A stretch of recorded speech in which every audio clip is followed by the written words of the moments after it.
تو قرآن کریم کی سورہ حج کی آیت نمبر 34 ہے، اللہ نے ارشاد فرمایا وَلِكُلِّ أُمَّةٍ جَعَلْنَا مَنْسَكًا لِيَذْكُرُوا اسْمَ اللَّهِ عَلَىٰ مَا رَزَقَهُم مِّن بَهِيمَةِ الْأَنْعَامِ۔ اللہ نے ہر امت کے لیے قربانی کو مقرر فرمایا تاکہ وہ ان قربانی کے جانوروں کے اوپر اللہ کا نام ذکر کریں۔ اور یہاں جو لفظ ارشاد فرمایا مِن بہیمۃ الانعام، بہیمہ کا معنی ہوتا ہے 4 پاؤں والا جانور، اور 4 پاؤں والے چونکہ وحشی بھی ہیں، حلال جانوروں میں سے جس طرح ہرن ہے یا دوسرے حلال جانور ہیں، لیکن ہیں وحشی، جنگلی، اہلی نہیں، پالتو نہیں، تو فرمایا وحشیوں کی قربانی نہیں، ہر 4 پاؤں والے کی نہیں، فرمایا من بہیمۃ الانعام، 4 پاؤں والا بھی ہو اور ہو بھی پالتو، اس کی قربانی کرنی ہے، اور اللہ نے ہر امت کے اوپر اس قربانی کو مقرر فرمایا ہے۔ تو کیا پتہ چلا کہ قربانی وہ 4 پاؤں والے کی ہے اور پالتو کی ہے۔ تو ہم اگر غور کریں تو 4 پاؤں والی جس طرح گائے ہے، جس طرح اونٹ ہے، اسی طرح جس طرح بھیڑ بکری ہے، اسی طرح بھینس بھی ہے، وہ بھی بہیمۃ الانعام کے اندر ہے۔ بعین ہی سورہ مائدہ کی ابتدائی آیت 6 پارہ اللہ رب العالمین نے ارشاد فرمایا یا ایھا الذین آمنوا اوفوا بالعقود احلت لکم بہیمۃ الانعام، ایمان والو اپنے عقود کو پورا کرو، اللہ نے تمہارے لیے بہیمۃ الانعام کو حلال فرمایا ہے۔ بہیمۃ الانعام جانور تمہارے لیے حلال ہیں۔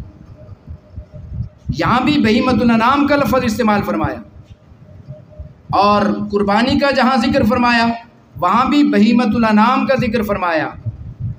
تو بہیمۃ الانعام کے اندر جہاں حلال جانوروں کا ذکر ہے، اگر وہاں گائے کے ساتھ، اونٹ کے ساتھ، بھیڑ بکری کے ساتھ بھینس بھی شامل ہے، ہم بھینس کا گوشت بھی کھاتے ہیں، اس کا دودھ بھی پیتے ہیں، کیونکہ جو جانور حلال ہیں ان کا دودھ بھی حلال ہے، جن جانوروں کا گوشت حلال ہے ان کا دودھ بھی حلال ہے، اور جو جانور حرام ہیں ان کا دودھ بھی حرام ہے، ان کا دودھ بھی ہم نہیں پی سکتے۔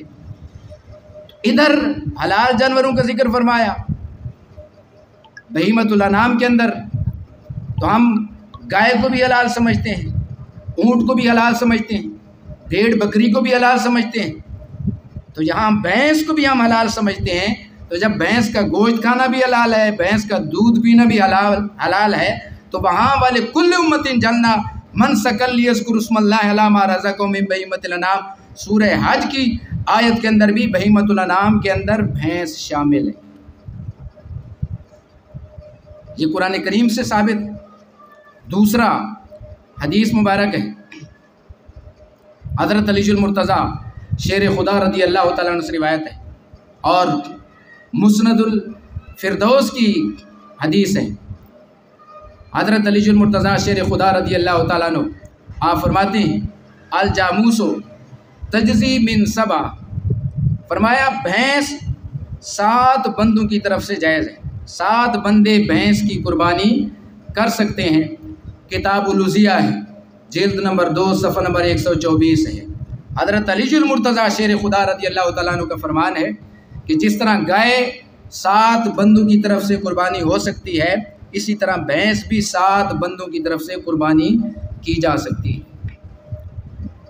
یہ بھینس کی قربانی کا انکار کرنے والے لوگ یہ 2 قسم کی دلیل پیش کرتے ہیں۔ ایک تو یہ کہ حضور علیہ الصلوۃ والسلام نے بھینس کی قربانی نہیں فرمائی، لہذا بھینس کی قربانی جائز نہیں، حالانکہ یہ قرآن کے بھی خلاف ہے، یہ مصطفیٰ کے فرمان کے بھی خلاف ہے، اور اصول فقہ کے بھی خلاف ہے۔ ضروری نہیں ہے کہ جس چیز کی حضور علیہ الصلوۃ والسلام نے قربانی نہیں فرمائی اس کی قربانی جائز بھی نہیں۔ تو اب اگر یہ قاعدہ ضابطہ وضع کرتے ہو تو ہم بھی کہتے ہیں کہ حضور علیہ الصلوۃ والسلام نے بھینس کا گوشت نہیں کھایا، بھینس کا دودھ نہیں پیا، تو پھر اس قاعدے کے مطابق تو بھینس کا گوشت بھی حرام ہے، بھینس کا دودھ بھی حرام ہے۔ اور پھر یہ کہ حضور علیہ الصلوۃ والسلام نے بھینس کی قربانی کیوں نہیں کی؟ اس کی وجہ یہ ہے عرب کے خطے کے اندر یہ جانور پایا ہی نہیں جاتا. یہ جانور اس علاقے کا ہے جہاں پانی کثرت کے ساتھ موجود ہو. یہ آبی جانور ہے، وہاں تو یہ جانور پایا ہی نہیں جاتا، بلکہ وہاں تو یہ چڑیا گھر کا جانور ہے. یہ گویا عجائب جانوروں میں سے ہے، وہاں کے لوگوں نے شاید یہ دیکھا بھی نہ ہو. تو حضور علیہ الصلوۃ والسلام نے قربانی اس لیے نہیں فرمائی کہ وہاں یہ جانور پایا نہیں جاتا.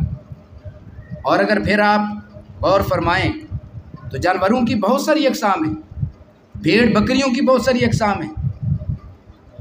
تو آپ کہاں سے ثابت کریں گے کہ حضور علیہ الصلوۃ والسلام نے بکری کی جو ایک قسم ہے ٹیڈی اس کی قربانی فرمائی؟ وہاں یہ نسل نہیں پائی جاتی، اس کی قربانی نہیں کی. تو اس کا یہ مطلب نہیں ہے کہ اس کی قربانی جائز نہیں. اللہ نے قرآن کے اندر واضح طور پر فرما دیا کہ بہیمۃ الانعام کی قربانی کرو. تو بہیمۃ الانعام کے اندر جس طرح گائے شامل ہے اسی طرح بھینس بھی شامل ہے. اور دوسرا یہ دلیل پیش کرتے ہیں قرآن سے کہ اللہ نے قرآن کے اندر فرمایا ثمانیۃ ازواج من الضأن اثنین ومن المعز اثنین ومن الابل اثنین ومن البقر اثنین، کہ 8 قسم کے جانوروں کی قربانی جائز ہے. وہ تنبا نر اور مادہ، اسی طرح اونٹ نر اور مادہ، بکری نر اور مادہ، گائے نر اور مادہ، یہ 8 قسم کے جانوروں کی قربانی جائز ہے. اس قرآن کی آیت سے ثابت ہے. حالانکہ اگر اس کے ماقبل کو پڑھو، ما بعد کو پڑھو، تو یہاں قربانی کا ذکر تک نہیں ہے. اس پوری صورت کے اندر، سورۃ الانعام کے اندر قربانی کا ذکر تک نہیں، بلکہ یہاں اس سے پہلے کی جو آیات ہیں اللہ رب العالمین ان لوگوں کا رد فرما رہے ہیں کہ جنہوں نے اپنی طرف سے کچھ جانوروں کو حرام کر دیا، کچھ جانوروں کو اپنے لیے حلال کر دیا. قرآن کہتا ہے قالوا ما فی بطون هذه الانعام خالصۃ لذکورنا ومحرم علی ازواجنا، کہ یہ لوگ کہتے ہیں کہ جو ان جانوروں کے پیٹوں کے اندر ہے خالصۃ لذکورنا، ہمارے خاص کر مذکروں کے لیے وہ جائز ہیں، ومحرم علی ازواجنا، ہماری مونسوں کے لیے، ہماری بیویوں کے اوپر وہ حرام ہیں. اللہ کہتا ہے قد خسر الذین قتلوا اولادہم سفہا بغیر علم وحرموا ما رزقهم اللہ افتراء علی اللہ. ان لوگوں نے خسارہ اٹھایا کہ جنہوں نے اپنی اولادوں کو بے وقوفی کی وجہ سے قتل کیا، اور اللہ نے جو ان کو رزق دیا اس کو انہوں نے حرام کیا، حلال جانوروں کو انہوں نے حرام کیا.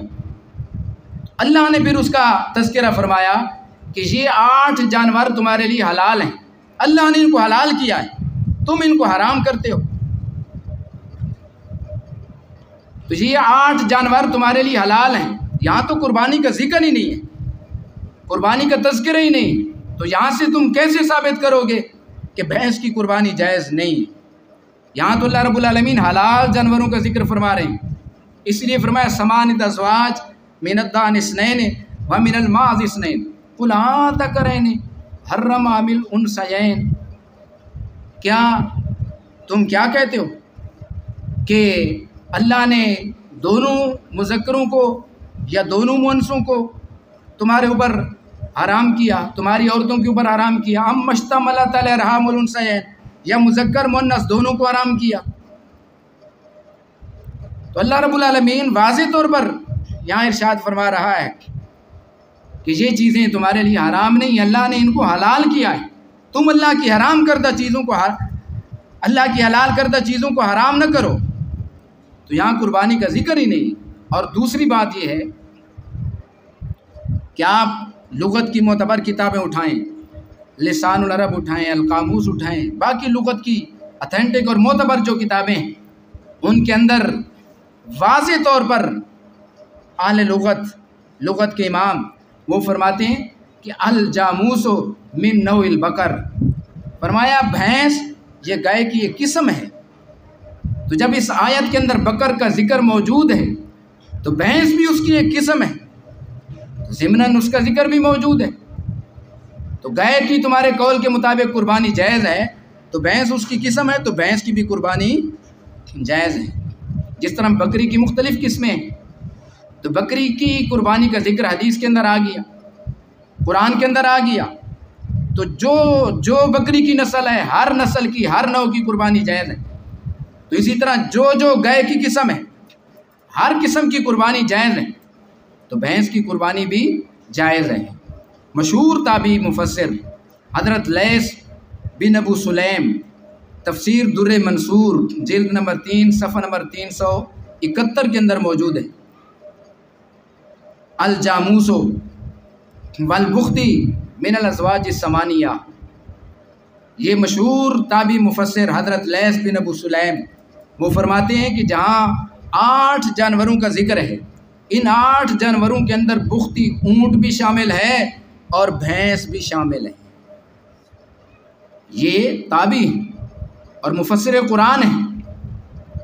تابعی وہ ہے جس نے صحابہ کی زیارت کی، تو ہم تابعین کی بات مانیں، صحابہ کی بات مانیں، قرآن کی بات مانیں، حدیث کی بات مانیں، یا آج کے مولوی کی بات مانیں، آج کے غیر مقلد کی بات مانیں۔